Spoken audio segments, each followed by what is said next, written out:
What you see here is Huawei's first ever smartphone where you can install your favorite Google apps. Watch the full review video to know more about it. Hey guys, welcome to Brown Tech channel. In this video, I'll be sharing my full review of the Huawei Mate 50 Pro. Before watching the full review, let's unbox the Huawei Mate 50 Pro. First of all, looking inside the box, we have the Huawei Mate 50 Pro itself, and then there's also the SIM ejector toolkit. Besides that, there's also a transparent silicone casing which you can use it first before getting a phone casing. In order to charge the device, there is a 66W Huawei supercharge adapter together with a USB-C charging cable. Next up, let's look at the design of the Huawei Mate 50 Pro. The Huawei Mate 50 Pro comes with a thin and a sleek design where it's so good to hold it on my hands. Not only that, the button placements has been moved to the right side together with the power button. Even though it has a curved screen display, it still feels very comfortable to hold it on my hands. The weight of this phone is around 209 grams only for the non-vegan leather version, whereas the vegan leather version is weighed around 205 grams only. Due to the lightweight, it is so light to hold on my hands. After using my iPhone and using the Huawei Mate 50 Pro, it is a bit difficult to put it inside my pants pocket. The rear design of the phone with the camera ring looks pretty unique. However, the rear surface is a bit non-fingerprint resistive. So if you are not using your phone casing, then you might need to clean your phone once in a week to avoid the fingerprint patches on the rear side of the Huawei Mate 50 Pro. Next up, let's look at the specs of the Huawei Mate 50 Pro itself. Well, up front there's a 6.74-inch OLED display which supports 120Hz screen refresh rate. For a person like me, this is considered a super large display. Not only that, it also comes with an in-display fingerprint scanner. But if you ask me about the sensitivity of the fingerprint scanner, could have been improved. Over at the rear side, there's a triple camera setup. This is the first time Huawei has partnered with the X image for the camera sensors. Previously, most of the Huawei phone uses Leica camera lens. Well, first there's a 50 megapixel ultra aperture camera. I will talk more about the aperture camera during the later section of this video. Then there's a 13 megapixel ultra wide angle camera with f2.2 aperture, and finally there's a 64 megapixel telephoto camera with f3.5 aperture, together with the optical image stabilization as well. For the zooming capability wise, there's a both optical zoom and as well digital zoom which can support up to 100x. Trust me, the photos have turned out pretty great, so stay tuned for that guys. For the selfie lovers, there's a 13 megapixel ultra wide angle camera with f2.4. It also has a 3D depth sensing camera which is very useful when you're capturing group selfies. Under the hood, the Huawei Mate 50 Pro runs on a Qualcomm Snapdragon 8 Plus Gen 1 processor without a 5G modem in it. Storage wise, it has two different variants. One is a 256GB model and the other one is a 512GB model. But for the RAM wise, it has only one option, which is 8GB of RAM. Powering up this gigantic device is the 4700 mAh battery which you can also quickly charge using the 66W Huawei supercharge adapter. It also supports wireless charging up to 55W. Finally, the operating system Huawei uses is the EMUI 13, which is based on Android 12. I have so many things to talk about the EMUI 13, but for now I will say it's really good to use, especially the new features introduced in the EMUI 13. Honestly, being an iPhone user, I myself really wanted to buy this phone as my secondary phone. That's how good this phone is. Besides that, the Huawei Mate 50 Pro also supports IP68 rating, which is water and rust resistance. Next, let's check out the review of the Huawei Mate 50 Pro. I've been using this phone for 1 month and now I'm ready to share you my review of the Huawei Mate 50 Pro itself. First off, let's start with the display. I've tried watching Netflix movies on this phone and it's really nice to watch movies, especially with the 6.74-inch OLED display. Things look crispy as it is. Not only that, I sometimes enable the 120Hz screen refresh rate feature while I'm playing games on the Huawei Mate 50 Pro. Just one thing I will say is not really satisfying is the in-display fingerprint scanner. First time to add a fingerprint, it takes longer time to set it up compared to other Android phones, and also the sensitivity is not so good compared to other phones.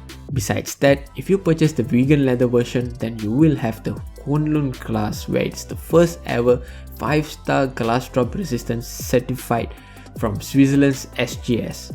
However, I don't have that version of the phone with me at the moment. The most important feature of this phone is the camera department.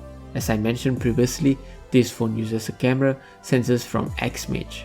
And according to DxOMark, the Huawei Mate 50 Pro scores the best camera phone for 2022.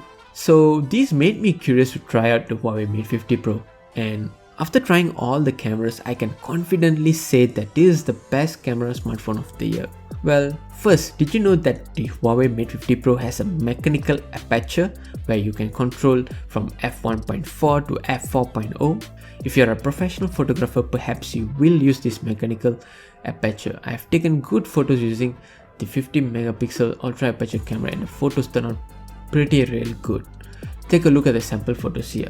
If you notice, if I set the physical aperture to f1.4, then the bokeh effects works really well. And if I set the physical aperture to f4.0, then both the foreground and as well the background are clearer, not so blurry. Next is the 13 megapixel ultra wide angle camera. During my holidays, I mostly was using the ultra wide angle camera to take shots of the scenery. To be honest, the photos are really great. The colors and saturations are so natural, especially switching between the photos is so good. If you notice these sample photos, the color of the sky are very natural. My most favorite camera I've used in the Huawei Mate 50 Pro is the 64 megapixel telephoto camera. The photos have turned out to be very sharp and the details can be seen so clearly. Take a look at the sample photos I've taken during my holidays. I was able to capture the aeroplane which was flying close to my building. The details, if you notice, are so clear, and if I zoom up to 50x, I was able to view the flight tail number as well. Not only that, even construction buildings can be clearly seen from far. Trust me, this camera is one of the best I've ever reviewed so far. To make you mesmerized, here's the 3 cameras I've tried while taking a photo. Look at how far am I and versus how much of details I can get by zooming both the optical zoom and as well the digital zoom itself. Now coming to the front selfie camera, the photos are super clear and very sharp as well. Especially when you are capturing selfies with your family, each of the person's face are not so blurry thanks to the 3D depth sensing camera attached to it. Performance wise, after using for 1 month plus, I'm pretty much satisfied with the performance. The phone is really smooth, and when it comes to video recording, there isn't heavy heating issues. Graphics quality in the Huawei Mate 50 Pro is really good. I don't have any lagginess while playing Call of Duty Mobile. Based on the scores from the Geekbench, is around 768 on single core and 2983 on a multi-core. And if I enable the high performance mode, then the scores around 1260 for the single core, whereas 3839 on the multi-core. Overall, I'm quite satisfied with the performance of the Huawei Mate 50 Pro.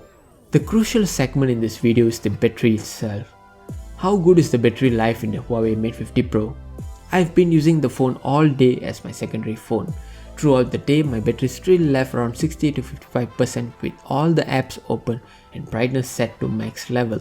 Another good thing, I feel the Huawei Mate 50 Pro is really useful when it comes to reverse wireless charge. Most of the time, I tend to charge my AirPods Pro casing using my Huawei Mate 50 Pro itself. And yeah, of course, by enabling this high performance mode, the battery consumption is much faster compared to the normal mode. I would suggest you to turn it off and enable it when you really need the power for the Huawei Mate 50 Pro. Another feature I have noticed is the low power mode. If my phone is set 1%, I can put my phone to standby, but up to 12-hour max by enabling this low power mode feature.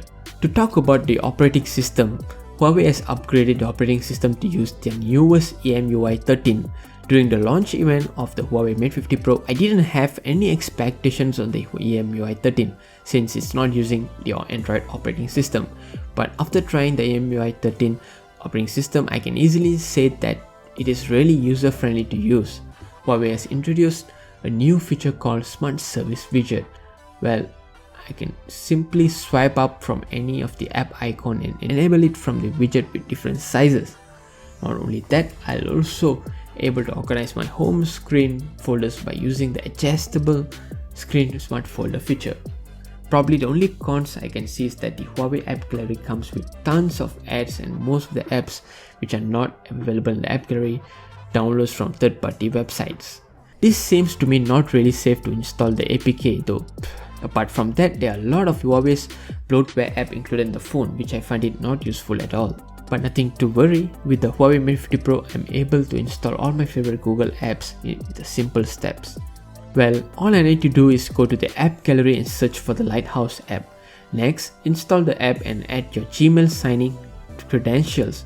Once that is done, head back to Huawei app gallery and search for the Gmail or YouTube. You should be able to view, download and install the YouTube app. That's how simple is it to install your favorite Google apps. The sounding on the Huawei Mate 50 Pro is much louder compared to other Android smartphones, but yet it still uses stereo speakers. So still you don't get the best sounding smartphone yet. What do you feel?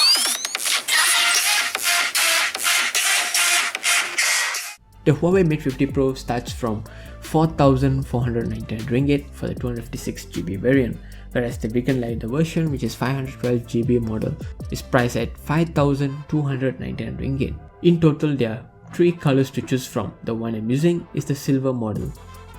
So technically that's pretty much about my review for the Huawei Mate 50 Pro. In case you have any question related to this phone, do drop me a comment below. I'll try my best to answer those questions quickly. And if you wish to purchase the Huawei Mate 50 Pro, then you can simply click the link below in the description to purchase it from the Huawei Lazada official store. That's it guys for today's video. If you like this video, then don't forget to hit the thumbs up button and also hit the subscribe button as well as the bell icon to watch all of my upcoming tech videos. Till then, catch you guys in the next one. Bye.